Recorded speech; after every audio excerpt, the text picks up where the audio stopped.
بسم اللہ الرحمن الرحیم۔ خلیفہ عبد المالک بن مروان کے عہد خلافت میں حجاج بن یوسف ثقفی نامی ایک شخص عراق کا گورنر تھا۔ آپ اسے محمد بن قاسم کے چاچا یا سسر کی نسبت سے بھی جانتے ہیں اور ایک ظالم و جابر حکمران کے حوالے سے بھی جانتے ہیں۔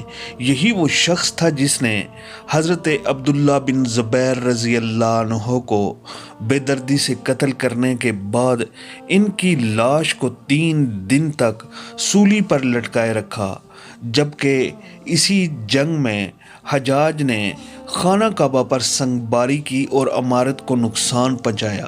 اس کے علاوہ ہزاروں معصوم لوگوں کو سخت ایذائیں دینا اور صحابہ کرام کی بھی بے حرمتی کرنا اس کے سنگین جرائم میں شامل ہے۔ حجاج کی موت کے بعد جب قیدیوں میں شمار کیا گیا تو اس میں 1,20,000 مرد اور 20,000 عورتیں تھیں، اور ان میں 4,000 ایسی عورتیں تھیں جن کے جسم پر لباس نہیں تھا، اور یہ قیدی ایک ہی چار دیواری میں قید تھے۔ قید خانہ کی چھت نہیں تھی۔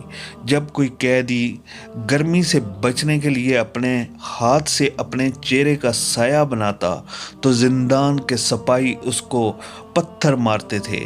انہیں جو کوئی روٹی میں ریت ملا کر کھانا دیا جاتا اور پینے کے لیے کڑوا پانی دیا جاتا۔ حجاج لعین بے گناہ افراد اور بالخصوص سادات کا خون بہانے کو اعزاز سمجھتا تھا۔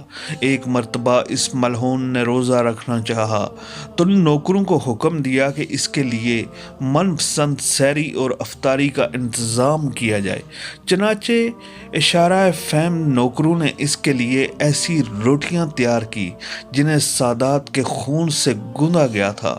اس لعین نے اس روٹی سے سحری اور افطاری کی۔ ملعون کو ہمیشہ اس بات کا دکھ رہتا تھا کہ وہ کربلا میں موجود نہ تھا، ورنہ وہ شمر سے بھی بڑھ کر ظلم کرتا۔ حجاج نے کوفہ و بصرہ کے درمیان شہر و صد کی بنیاد رکھی، جہاں وہ 9 ماہ سے زیادہ قیام نہ کر سکا اور 53 سال کی عمر میں مر گیا۔ ابن خلکان کہتے ہیں کہ حجاج کو عرضہ عقلہ لاحق ہو گیا، اس کے جسم کے اندر بچھو نما کیڑے پیدا ہو گئے۔ ایک طبیب کو بلایا گیا تو اس نے گوشت کا ایک ٹکڑا ریشم کی رسی کے ساتھ باندھا اور حجاج کو کہا وہ اس گوشت کے ٹکڑے کو نگل لے۔ حجاج نے گوشت کا ٹکڑا نگلا اور کچھ دیر بعد ریشم کی ڈور سے اس ٹکڑے کو کھینچا تو اس ٹکڑے پر بہت سارے کیڑے چمٹے ہوئے تھے۔ اللہ نے حجاج کے جسم پر سردی کو مسلط کر دیا۔ اس کے اطراف میں دن رات کوئلوں کی انگیٹھیاں جلائی جاتی، لیکن وہ پھر بھی سردی سے چلاتا رہتا تھا۔ اس نے حسن بصری سے اپنے درود علم کی شکایات کی تو انہوں نے کہا میں نے تجھ سے بے گناہ افراد اور بالخصوص سادات کے قتل سے بارہا منع کیا، لیکن تو باز نہ آیا۔ آج تو اسی کا خمیزہ بھگت رہا ہے۔ حجاج نے کہا کہ میں خدا سے یہ دعائیں کرتا کہ وہ مجھے دوزخ سے آزاد فرمائے، بس میری اتنی سی دعا ہے کہ جلدی سے میری روح قبض کر لے تاکہ میں دنیا کے درود و علم سے چھٹکارا ہو۔ لیکن سردی ختم نہ ہوتی۔ یہ تو تھی موت کی سختیاں، لیکن حجاج کی زندگی میں ایک واقعہ ایسا بھی ہوا جس نے اس غرور تکبر کے پتلے کو زمین پر دے مارا۔ اس زمانے میں نعمان نامی ایک شخص کا انتہائی حسین و جمیل بیٹی تھی۔ اس لڑکی کا نام ہندہ تھا۔ وہ ہندہ نہیں جو سید الشہداء حضرت حمزہ کی شہادت اور پھر آپ کے جسم مبارک کی بے حرمتی میں ملوث رہی تھی۔ یہاں جس ہندہ کی بات ہو رہی ہے وہ ایک غریب لڑکی لیکن اپنے حسن و جمال میں بے مثال تھی۔ کہا جاتا ہے کہ پورے عرب میں اس جیسی خوبصورت عورت اور نہ تھی۔ حجاج نے جب اس لڑکی کی شہرت سنی تو اس کے دل میں اشتیاق پیدا ہوا، سو اس نے اپنے کارندوں کی مدد سے ہندا سے ملاقات کی صورت پیدا کر لی۔ جب حجاج کی نظر ہندا کے چہرے پر پڑی تو وہ اس کا عاشق ہو گیا۔ جہاں دیکھا اسے اپنی محبوبہ ہندا کا چہرہ نظر آتا، چنانچہ حجاج نے ہندا کو حاصل کرنے کی کوشش شروع کر دی۔ 2 لاکھ درہم کے عوض اس کا نکاح ہو گیا اور ہندا حجاج کے محل میں آ گئی۔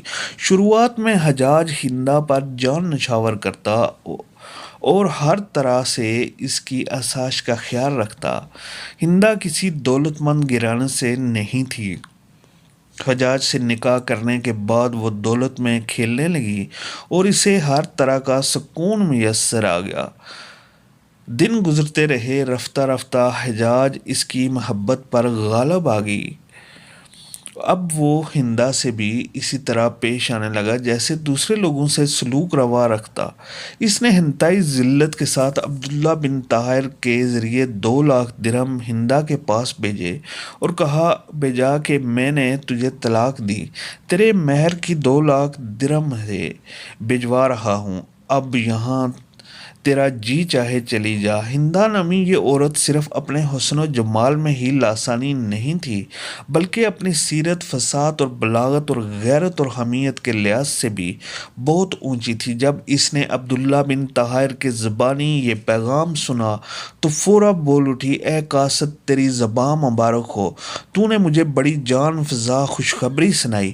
میری خوش قسمتی اس سے زیادہ کیا ہو سکتی ہے کہ میں نے ایک بدمزاج اور خون خوار انسان کی قید سے رہائی پائی۔ یہ 2 لاکھ درہم جو اس نے میرے لیے بھیجے ہیں، اس خوشخبری سنانے کے عوض میں تجھے بخشتی ہوں، یہ میری طرف سے تیرا انعام ہے۔ طلاق کے بعد ہندا اس محل کو چھوڑ کر اپنے عام سے گھر چلی گئی۔ قسمت کا کرنا ایسا ہوا کہ کچھ دن بعد خلیفہ عبد المالک بن مروان نے اسے نکاح کا پیغام بھیجا، جس پر ہندا نے انکار کر دیا۔ جب خلیفہ نے اصرار کیا تو بالآخر وہ رضامند تو ہو گئی، لیکن ساتھ میں ایک شرط بھی پیش کی، ہمارا نکاح اس صورت میں ہو سکتا ہے کہ میں اپنے مکان سے حمل میں سوار ہو کر آپ کے محل تک آؤں، اس کا ساربان حجاج بن یوسف ہو۔ جو شخص اونٹ کی رسی پکڑ کر چلتا ہے اسے ساربان کہا جاتا ہے۔ خلیفہ نے یہ شرط قبول کر دی اور اسی خط کی پچھلی جانب لکھ بھیجا کہ حجاج حاکم کوفہ اس حکم کی تعمیل کرے۔ حجاج نے جب یہ رکا پڑا تو وہ دم بخود رہ گیا، مگر اس کی کیا مجال تھی جو خلیفہ کے حکم کی سرتابی کرتا۔ نچار وہاں سے روانہ ہو کر ہندا کے مکان پر آیا۔ ہندا اور اس کی سہیلیاں جب اپنے اپنے محمل میں تھیں تو حجاج اپنی پوری پوشاک کے ساتھ ہندا کے محمل کے قریب آیا اور ساربانوں کی طرح اونٹ کی مہار پکڑ کر پیدل چلنے لگا۔ ہندا کے ملازم اور اس کی سہیلیاں تمام راستہ اسے چھیڑتے رہے، مگر وہ خاموش چلا جا رہا تھا۔ جب شاہی محل قریب آیا تو ہندا نے اپنی سواری پر سے ایک سونے کا سکہ کستہ پھینک دیا، ساتھ ہی حجاج کو آواز دی، ساربان، ہمارا ایک چاندی کا سکہ زمین پر گر گیا ہے، اسے اٹھا دو۔ حجاج نے مہار روک لی، وار سکہ اٹھایا تو وہ چاندی کا نہیں بلکہ سونے کا تھا۔ بولا، حضور، یہاں چاندی نہیں بلکہ سونے کا سکہ ہے۔ ہندا نے اس کے ہاتھ وہ سکہ لیا اور اپنی سہیلی سے کہنے لگی، یہ میری قسمت ہے کہ میرے ہاتھ سے چاندی کا سکہ گرا، لیکن بعد میں وہی سکہ سونے کا بن گیا۔ حجاج یہ بات سن کر بہت خفیف ہوا، مگر خلیفہ کی بیوی کے سامنے دم مارنے کی جرأت نہ کر سکا۔ کہتے ہیں ایک عورت نے ذلیل ہونے کا دکھ حجاج بن یوسف کو اس کی ساری زندگی ستاتا رہی، اور ہماری دعا ہے کہ اللہ پاک ہمیں ظلم سے بچائے اور لوگوں کے ساتھ حسن و سلوک سے پیش آنے کی توفیق عطا فرمائے۔